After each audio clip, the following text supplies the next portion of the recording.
पटना पहुंचने के लक्ष्य को वर्ष 2016 में पूरा कर लिया गया।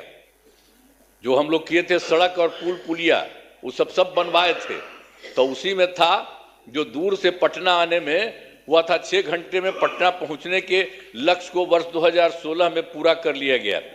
अब जो है राज्य में बड़ी संख्या में सड़कों और पुल पुलियों, रेल ओवर ब्रिज, बाईपास एवं एलिवेटेड रोड का निर्माण किया गया है, जिससे लगभग 5 घंटे में सबसे दूर वाले क्षेत्र से पटना पहुंचना संभव हो गया है।